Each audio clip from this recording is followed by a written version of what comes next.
बच्चों, नमस्कार। सबसे पहले मेरे भारतवासियों को, हमने एक भारत निर्माण चैनल की शुरुआत की है और इसमें हम ग्रामर के टॉपिक लेंगे, डिटेल स्टडी में बताएंगे। फिर भी कोई कमी रह जाती है तो आप कमेंट बॉक्स में हमारे डाल सकते हो, हम उसके ऊपर कोशिश करेंगे आपको संतुष्ट करने की। तो एक एक टेंस डेली लूंगी, आप उसको बारीकी से समझना, ठीक है।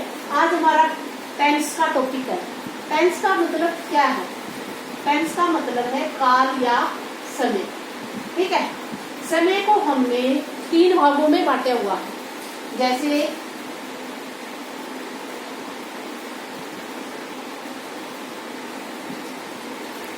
प्रेजेंट, पास्ट और फ्यूचर। प्रेजेंट का मतलब है वर्तमान। वर्तमान यानी वो टाइम जो अब हम जी रहे हैं। पास्ट का मतलब भूत। भूत माने बीता हुआ, टेंस यानी काल या समय, बीता हुआ जो टाइम बीत चुका है। फ्यूचर का मतलब भविष्य।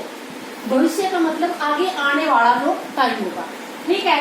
आज हम देखें वर्तमान काल, प्रेजेंट, वर्तमान, पास्ट, फ्यूचर। 3 पार्ट होते हैं टेंस के, ठीक है। फिर हर एक टेंस के 4 पार्ट अलग से होते हैं। समय को 3 भागों में बांट दिया। आज हमारा वर्तमान है, ये कल हमारे लिए पास्ट हो जाएगा, और जो कल हमारे लिए फ्यूचर है वो कल है, जो हम टाइम जिएंगे तब हमारे लिए प्रेजेंट हो जाएगा। तो इसलिए टाइम का ये चक्कर चलता रहता है, और जितने पार्ट हम प्रेजेंट के बताते हैं उतने ही पास्ट और फ्यूचर के होंगे। तो हमने देखिए प्रेजेंट, पास्ट और फ्यूचर 3 तरह के टेंस होते हैं। फिर समय की अवस्थाओं के बारे में बताया गया कि कौन सी क्रिया हमारी वर्ब जो है कौन से समय की इकाई के अकॉर्डिंग घटित होगी। समय को भी 4 इकाइयों में बांटा गया है। जैसे प्रेजेंट की ले लो, प्रेजेंट,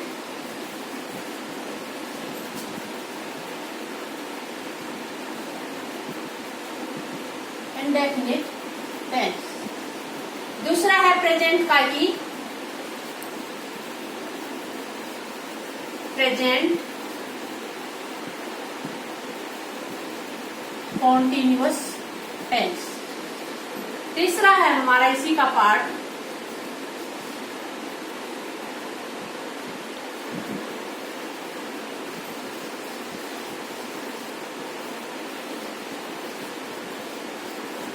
परफेक्ट टेंस।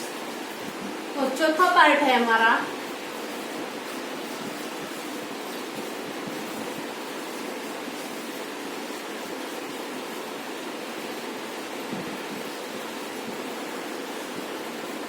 सही क्लियर आ रहा है बच्चों?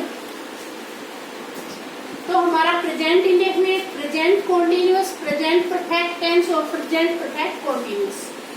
यानी प्रेजेंट का मतलब क्या है? वर्तमान में। इंडेफिनिट का मतलब होता है निश्चित निर्धारित, टेंस काल या समय। वर्तमान समय में निश्चित निर्धारित समय पे होने वाली क्रियाओं के लिए टेंस का प्रयोग होता है। प्रेजेंट कॉन्टिन्यूअस टेंस, प्रेजेंट वर्तमान में, कॉन्टिन्यू जारी रहना। वर्तमान में बोलने के समय जो चल रही क्रिया के लिए इस टेंस का प्रयोग होता है।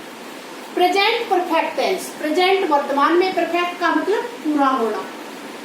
वर्तमान में अभी अभी बोलने के समय जो क्रिया पूरी हुई है उसके लिए हम इस टेंस का प्रयोग करते हैं। प्रेजेंट परफेक्ट कॉन्टिन्यूअस टेंस, यानी इसका मतलब क्या है? प्रेजेंट वर्तमान में, परफेक्ट पूर्ण होना, कॉन्टिन्यू जारी होना।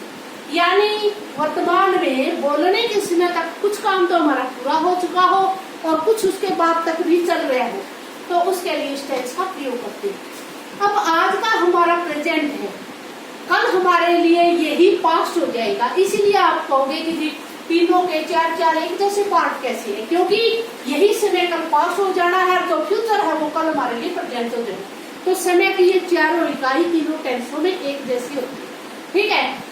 इतनी ही ऐसे ही पास्ट की, past indefinite tense, past continuous बोलेंगे, past perfect tense, past perfect continuous. ऐसे ही फ्यूचर के टाइप हो गए, future indefinite tense, future continuous tense, future perfect tense, future perfect continuous tense. ये हमारे 12 पार्ट हो गए। 3 पार्ट के हमें 4-4 पार्ट बना के 12 टोटल हमारे 12 टेंस हो गए।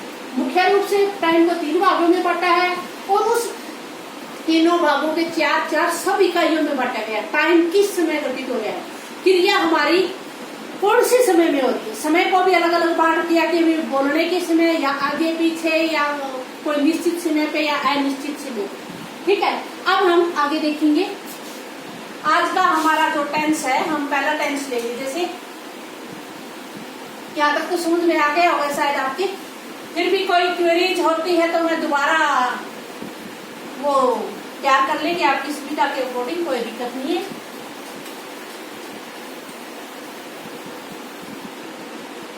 हाँ, आज हम टेंस लेंगे प्रेजेंट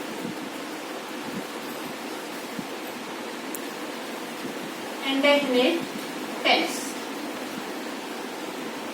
यानी प्रेजेंट वर्तमान में, इंडेफिनिट निश्चित, वर्तमान में टेंस समय, वर्तमान में निश्चित समय पे होने वाली क्रियाओं के लिए इसका प्रयोग करते हैं।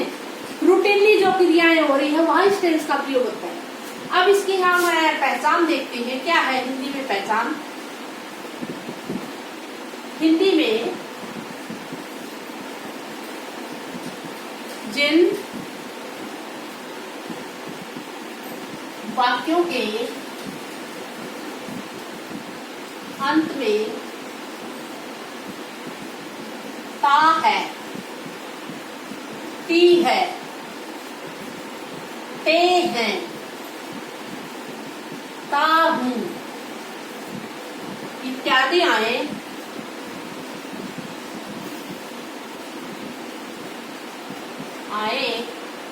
उन्हें प्रेजेंट इंडेफिनिट टेंस के वाक्य कहते हैं। ठीक है, हमें 3 चीजों का ध्यान रखना पड़ता है किसी भी टेंस की पहचान, हेल्पिंग वर्ब, वर्ब की फॉर्म। 3 चीजें ही अलग अलग होती है, बाकी सभी टेंसों का सेम स्ट्रक्चर होता है, वो भी बताऊंगी। अब यहाँ इसमें हम हेल्पिंग वर्ब इस टेंस में डू या डज का प्रयोग होता है। या हम हेल्पिंग वर्ब डू लगाते हैं या डज का प्रयोग होता है। और वर्ब की फर्स्ट फॉर्म या फर्स्ट फॉर्म प्लस में एस या ईएस का प्रयोग किया जाता है।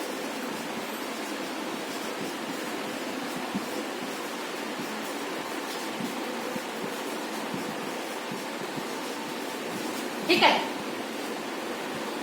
या तो कहीं तो हमें फर्स्ट फॉर्म लगानी होती है या फर्स्ट फॉर्म के साथ एस या ईएस, हेल्पिंग वर्ब डू या डज।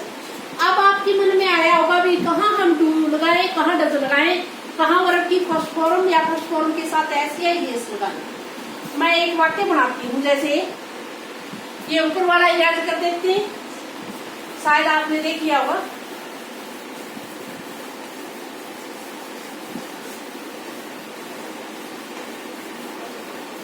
इतना ही क्लियर करूंगी जितना हमें जरूरत है, बाकी आप नोट भी कर सकते हैं नीचे वाला। अब देखिए हमारी पहचान थी ता है, पे हैं, ता हूं, ती हूं। ठीक है, ये हमारी पहचान थी। अब हम एक वाक्य बनाते हैं, जैसे मोहन फुटबॉल खेलता है। तो हमने देखा था, पहचान बताई थी कि हिंदी में जिन वाक्यों के अंत में ता है, ती है, ते है, ता हूं, ती हूं इत्यादि आए, वो इस टेंस के वाक्य है। तो इसको पढ़ के देखोगे मोहन फुटबॉल खेलता है, तो आखिर में हमें ता है मिल गया। यहाँ से हमें पता चलेगा कि ये हमारा प्रेजेंट इंडेफिनिट टेंस का वाक्य है, फुटबॉल खेलता है। ठीक है, ये उसकी रूटीन क्रिया है, हैबिट है। ठीक है, तो यहाँ हम प्रेजेंट इंडेफिनिट टेंस समझ गए। अब हमें कैसे वाक्य बनाना है, काम को कौन कर रहे हैं, मोहन, मोहन। खेलना, खेलने को क्या लिखेंगे इंग्लिश में, प्ले। फिर यहाँ लगा देंगे हम SEIS, मोहन प्लेज फुटबॉल। ठीक है, ये हमारा सेंटेंस है। हमने कैसे बनाया, इसका स्ट्रक्चर देखिए। ये हमारा है मोहन सब्जेक्ट, ठीक है। प्लेज हमारी है वर्ब, वर्ब में प्लस में एस लगा हुआ है। फुटबॉल हमारा है ऑब्जेक्ट, ठीक है। मैं नीचे वाला इरेज कर देती हूँ, शायद आपने देख लिया होगा अच्छे से।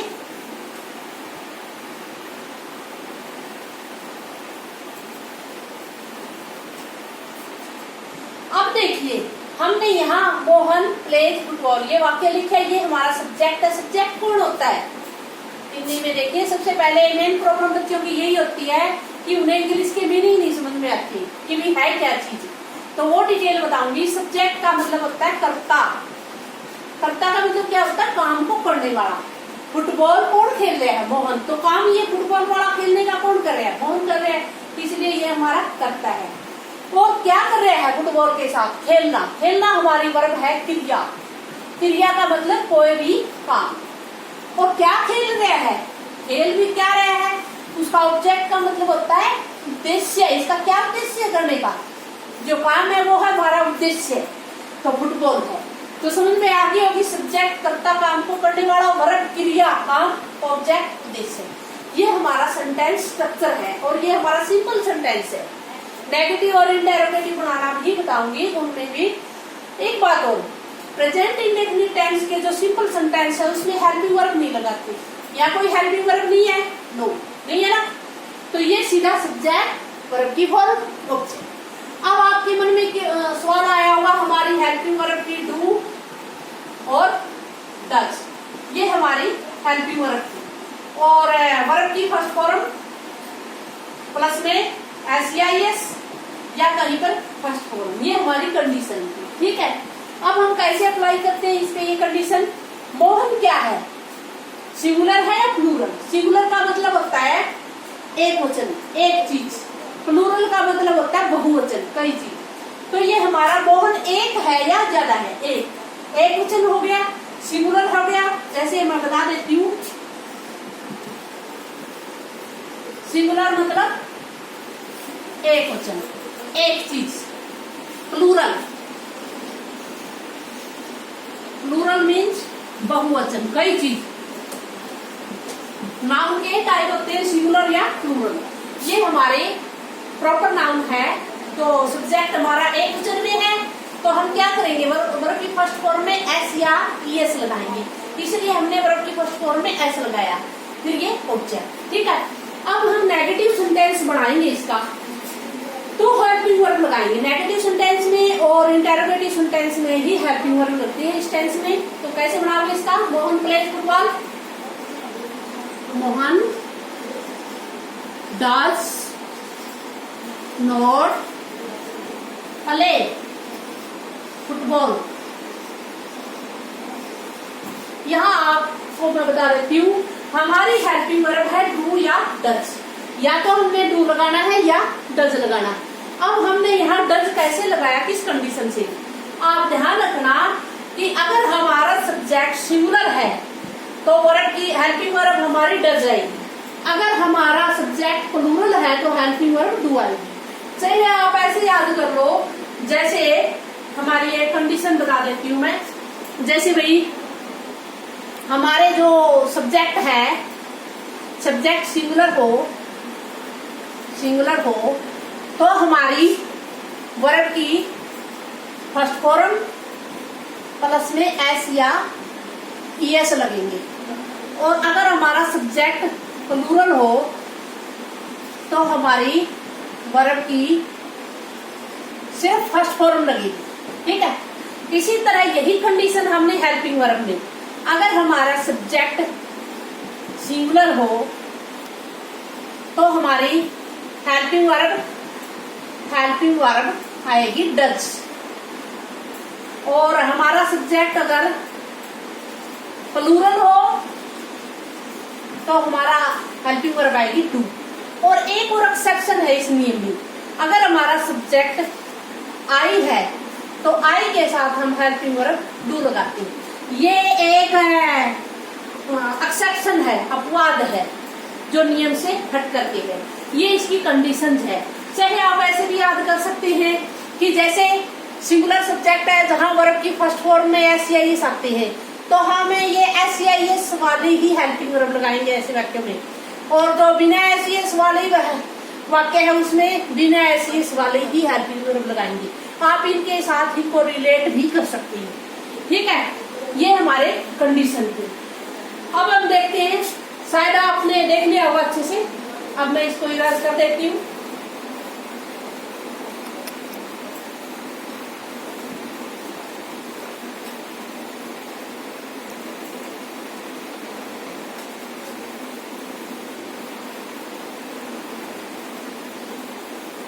या आप नोटबुक में भी उतार सकते हैं, ये रूल बार बार थोड़ा सा याद कर सकते हैं, इसको उतार के जूम करके थोड़ा स्टोर करके। अब हम जैसे इस सेंटेंस को नेगेटिव बनाएंगे। मोहन, हमारा सब्जेक्ट सिंगुलर है, मैंने बताया था सिंगुलर सब्जेक्ट के साथ एस लगे हुआ, तो एस वाले ही हेल्पिंग वर्ब लगा देंगे हम। मोहन डज नॉट, और यहाँ क्या करेंगे हम, यहाँ प्लेस की जगह प्ले कर देंगे, क्योंकि यही एस मिलके तो डू का डज बनाया है। Mohan does not play football. ठीक है, ये हमारा नेगेटिव सेंटेंस बन गया। अब अगर हम देखो इसका सेंटेंस का स्ट्रक्चर क्या है, नेगेटिव का subject, helping verb, note, plus में वर्ब और फिर ऑब्जेक्ट। तो आपने देखा होगा सब्जेक्ट के बाद हेल्पिंग वर्ब आ गई, हेल्पिंग वर्ब के जस्ट आफ्टर हम ठीक तुरंत बाद नोट लगाते हैं और फिर उसके बाद वर्ब और फिर ऑब्जेक्ट। ठीक है, अब हम इसको इंटरोगेटिव सेंटेंस बनाए, यहाँ से सिंपल को बनाते हैं पहले। क्या मोहन फुटबॉल खेलता है? ठीक है, क्या वाला, तो हमारा ये सब्जेक्ट एक वचन है तो हम हेल्पिंग वर्ब पीस के अकॉर्डिंग ही लगाएंगे। डज हमारी जो हेल्पिंग वर्ब है, डज मोहन प्ले, प्लेज की जगह प्ले लगाएंगे, क्योंकि डू में डज लग के ऐसे क्या लग गया, एक ही वाक्य में दो जगह ऐसे नहीं लगा सकते। डज मोहन प्ले, और अंत में साइन ऑफ इंटरोगेशन लगा देते हैं। सिंपल वाक्य में और नेगेटिव में हम फुल स्टॉप लगाते हैं। अब नेगेटिव सेंटेंस का आप इंटरोगेटिव बनाओ, इसका कैसे बनाओगे, Mohan does not play football, Mohan football नहीं खेलता है। इंटरोगेटिव बनाओगे तो कैसे बोलोगे, क्या मोहन फुटबॉल खेलता है। तो हम इसमें क्या है, जो हमारी ये हेल्पिंग वर्ब ऑलरेडी लिखी हुई है तो इसको पहले उठा लेंगे। Does Mohan not play football, ये अंत में sign of interrogation.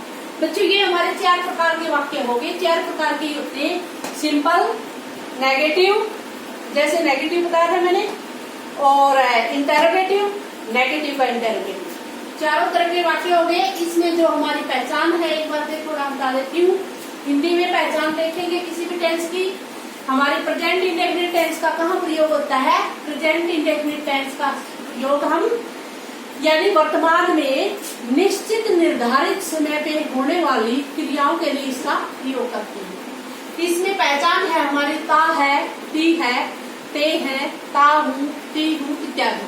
Helping verb हमारी डू या डज लगती है, और वर्ब की हम या तो फर्स्ट फॉर्म लगाते हैं या फर्स्ट फॉर्म के साथ एस या ईएस लगाते हैं। और मैंने डू या डज या एस या ईएस वाले भी रूल आपको बताए, वो आप नोटबुक में लिख लेना। ये हमारे चार तरह के वाक्य है और ये हमारे वाक्य का स्ट्रक्चर है। जब तक आप वाक्य का स्ट्रक्चर नहीं समझोगे, आपको बारीकी से एक एक चीज की समझ नहीं होगी, तो आप टेंस के ऊपर कमांड नहीं कर सकते। एक बात और बतानी है, जैसे अब इस टेंस का हमने वाक्य बनाने आगे हो गए, मेरे ख्याल से कोई समस्या हो तो बता दियो, मैं दोबारा फिर बना दूंगी। एक बार और देखो कि इस टेंस का कहाँ प्रयोग होता है, डेली रूटीनली क्रियाओं के लिए। जैसे मोहन प्रतिदिन 9 बजे स्कूल जाता है, वो 9 बजे डेली रूटीनली जाता है, 9 बजे की क्रियाएं है उसकी डेली। तो हमें अगर वाक्य में कहीं भी खाली स्थान ब्लैंक पढ़ने आते हैं आपके एग्जाम में, तो आप कैसे पता करोगे कि भाई यहाँ वर्ब की कौन सी फॉर्म लगनी है, कैसे लगनी है, और फॉर्म लगेगी या डू या डज लगेगी। तो हम इसमें लगाएंगे जैसे डेली, ओफन, सेल्डम, रेयरली,